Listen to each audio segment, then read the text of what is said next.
We are entering swim bait season, and that means you better have one tied on because they catch a lot of fish.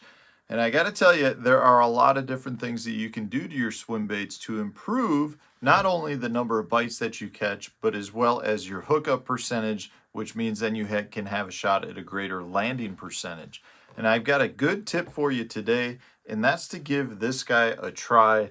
This is the Core Tackle, the ultimate swim bait head, otherwise referred to as tush. This is an internal swim bait jig head.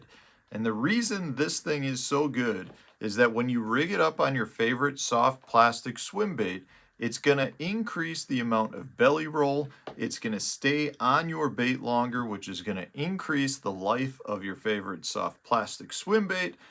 And it's just going to lead to a better landing percentage because the weight is going to be closer to where the hook penetration point is on the fish. And therefore, when the fish goes to jump, it's not going to have the leverage of a big jig head out in front, therefore swinging back and forth.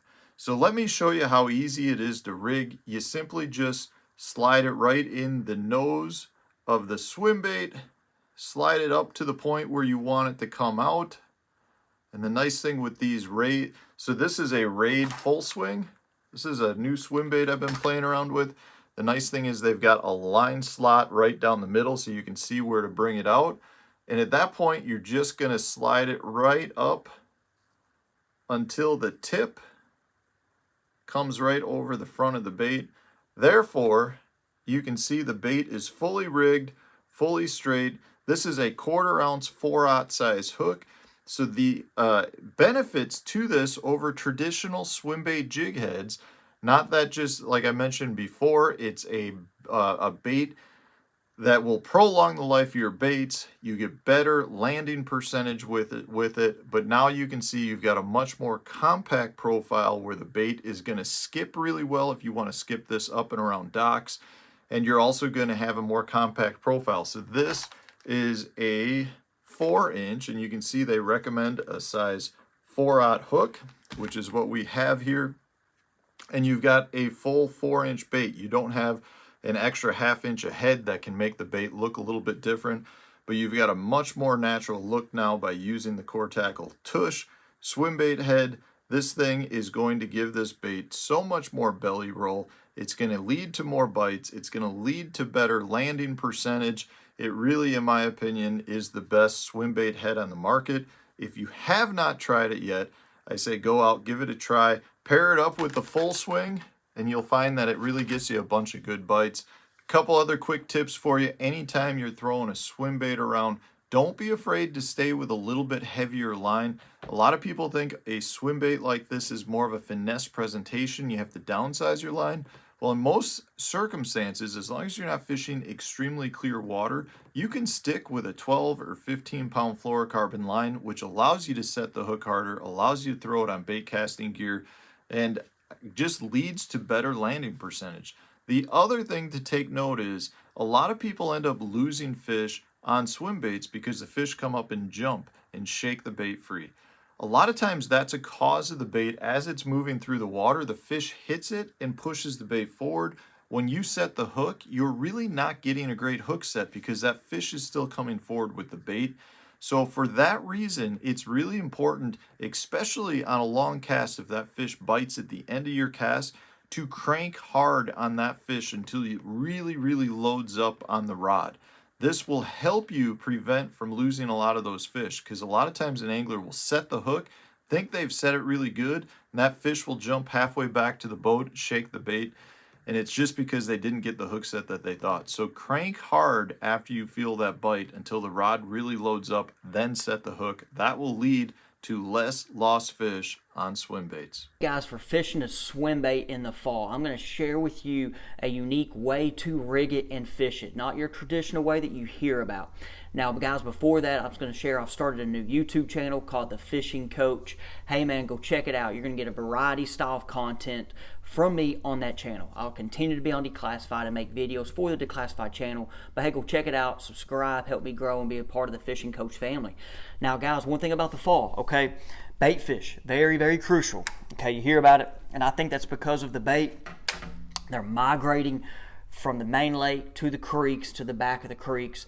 And of course, bass can still feed on crawfish, panfish, and your other type of prey out there that's at your lakes. But man, bait fish is crucial for the fall. Now, one way I like to fish it, okay, and I've been doing this for a couple years, is on a Tokyo rig. Okay, now this is a pre-made Tokyo rig. This is a Bass Pro one. There are other brands out there to where you can more modify them yourself. I have a couple of them in the box. This is with a 3/0 hook. Okay, now this is a Kitech 3.8 fat swing impact shad on the electric easy shiner color. Man, I just might have went blank on that. Electric chartreuse, whatever.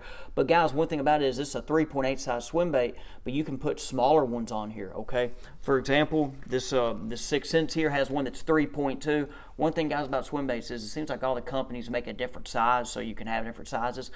But I know I'm sharing with that because I know bait can be very little, and you might need to go to smaller bait. Okay, so they're just kind of get this swim bait that matches the bait in your lake. Okay, I have a couple brands. So this 6 cents one is in 3.2. Okay, now one that I've put on this before. Now this is a 3/0 hook.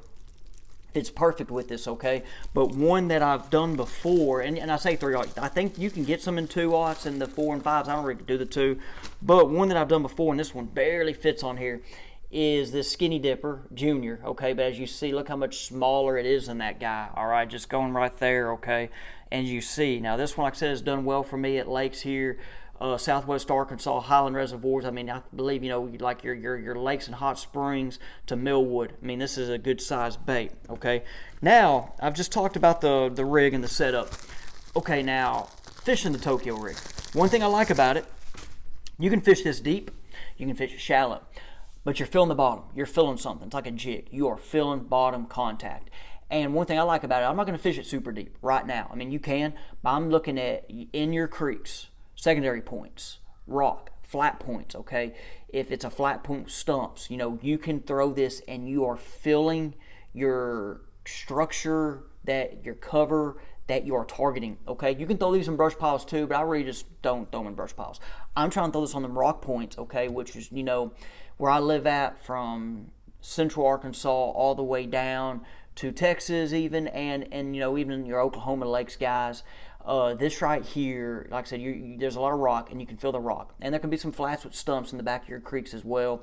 And this thing right here is just good to feel that bottom contact. It's not on the bottom, okay? This is on the bottom, but you're reeling it right there above it.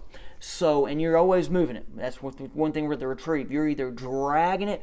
I like to swim it. Keep my rod tip down, and I'm just slowly reeling it, okay? Now, when they hit this thing, they hit it. And then you better set the hook with it hard, okay? You don't want too flimsy of a rod like you might fish with a typical swim bait. You want something that's a medium heavy to heavy, fast tip to where it lets them have it. But when you set the hook, you are getting into them, just from my experience, okay? And I know I just talked about lakes, but rivers too. Down here at Lake Millwood, on our river section of the lake, the little river segment, guys, this right here, great along shell beds. If you are fishing a river, lake, shells, okay, like Tennessee River, my Tennessee River guys, okay, this thing right here is just a great lure for this time of year with them targeting bait, okay. For my rod that I use, it's my Denali Lithium Pro. It's the extra heavy flipping rod, okay. It's my only lithium pro I got, guys. The Attacks, there's Attacks that's similar to this as well. I love this rod, okay, but it's my only lithium pro I have. I have a lot of the Attacks covert lights, as you guys know. I'm using heavier line typically. This right here is Sunline, I think, FC Sniper, 20 pound, okay. If I'm fishing really clean water, though, I will go to 16, 14. But this right here, this rod, man, I'm just using my heavier line with this. Like I said, I'm trying to jack them with it because this, there's a lot going on right here. This dude's moving, so it can kind of create some heaviness from their mouths, right? So I'm trying to use a little heavier rod and reel action to get this thing hooked up right now with them. Guys, excuse me, if you've not tried it out, give it a shot. Let me know in the comment what you think about it if you have tried the Tokyo rig out. Some of you might be laughing at me right now. Anyway, guys, let's go see what the next one has to say about fishing a swim bait in the fall. Really quick, if you're struggling to find productive areas on your lake or are new to fishing and want to get pointed in the right direction about where to start fishing, head to our website, fishthemoment.com, and go to our lake breakdowns page. Here you'll find lake breakdowns from myself, Randy Blockett, and Matt Steffen. I focus on offshore breakdowns, Matt covers smallmouth, and Randy covers shallow water largemouth. These lake breakdowns provide 40 GPS waypoints that you can transfer straight to your fish finder. We give detailed area descriptions, the best conditions to fish each area, lure recommendations, and key strategies for the lake in general. We also give you a guide on how to transfer the waypoints straight to your fish finder, so you don't have to worry about the technology gap there. You can scroll through and find breakdowns for all 4 seasons of the year. And we have a lot of lakes here, so you probably will find most of the major lakes in this list already. However, if you scroll all the way down to the bottom and don't see your lake in one of the 4 seasons, you can also get a personal lake breakdown from either Randy or Matt at the bottom of the page, and you can pick any lake in the country and get 40 waypoints picked out personally by Matt or Randy. Check out our lake breakdowns at fishthemoment.com. Hey guys, what's up? Welcome back here to another edition of Bass Fishing Declassified, and thanks for taking a little time to join us today. We're going to be talking about fall swim baits in today's video, and I'm going to show you my favorite technique to catch them on swim baits during the fall time of the year, give you guys some tips and advice on that, and hopefully get you some good fish with it coming up. So right off the bat, guys, I'm going to show you what my favorite swim bait is for the fall. Then I'm going to explain to you of how I fish it and what I look for. And it's the 8-inch Megabass Mag Draft swim bait. Now, not the 6-inch. The 6-inch is probably the most popular size. This is the 8-inch model, which is a lot larger and a lot bigger profile swim bait. Not as many people use it. But guys, in the fall time of the year, this is when I throw this thing. This is when it really outperforms about any other swim bait that we fish. Now, first of all, let's talk a little bit about conditions, and then I'll explain to you maybe a little bit about colors on it. In order for this to work, now this is a big bait, you got to understand. These mag drafts are a big chunk of plastic. And in order for a bass to commit to something like this and actually eat it, you've got to have the right set of conditions. They won't bite it every day under every set of conditions. You have to have these variables all together. You've got to have some type of a heavy overcast sky, heavy partly cloudy to cloudy to rainy type day. In other words, if you got the days out there where it's maybe the sun's peeking through a little bit, but most of the time it's covered up, or cloudy days or rainy days, that's number one.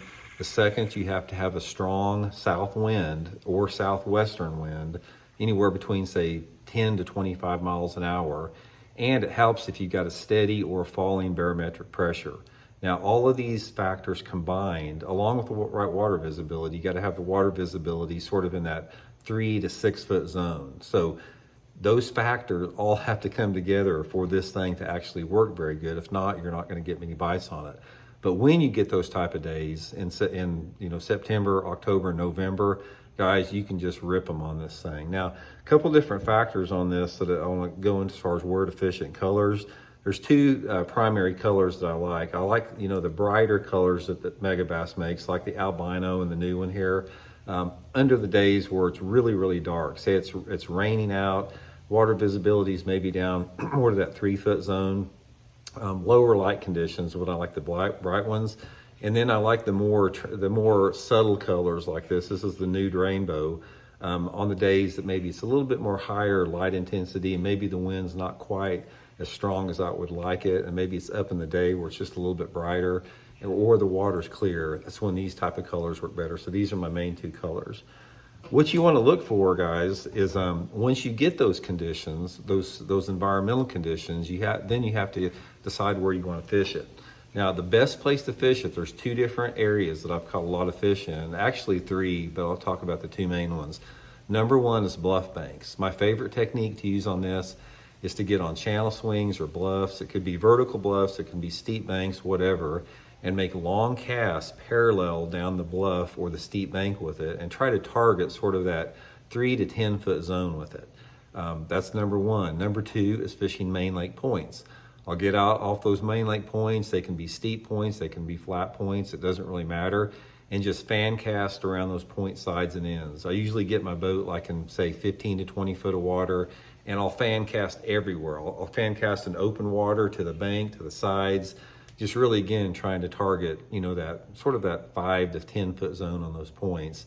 And then also, if you have a lake that has grass on it, like some of the Texas lakes or Florida, or maybe even up north, fishing them over those deeper grass flats is a good way to catch them on it. And it's pretty simple to fish, guys. You need to have fairly heavy equipment. I fish both of these baits on that Megabass Alkalies flipping stick, 25 pound test Seagar and Vizex fluorocarbon line. And I'll make just long casts with it, point the rod tip straight at the boat, and just a slow reel. And every once in a while, I'll give a fast half reel like that. And slow, 4 or 5 times in a fast half reel. And a lot of times is once you do that fast half reel and the bait's sort of going on like this and it just goes like darts a little forward like that, that's when they'll come up and grab it. One more final thing about the mag draft, guys, is this is the way you want to hook it. There's a slot for one of the barbs of the hook. Goes straight in there like that, hangs underneath like that. And usually I tie right to the eye there. I don't put any type of a snap or split ring on it. It works pretty good right to the eye. But anyway, 8-inch Megabass mag draft, guys, get you a few of them, throw them all fall along. It'll get you a big bite. We'll talk later.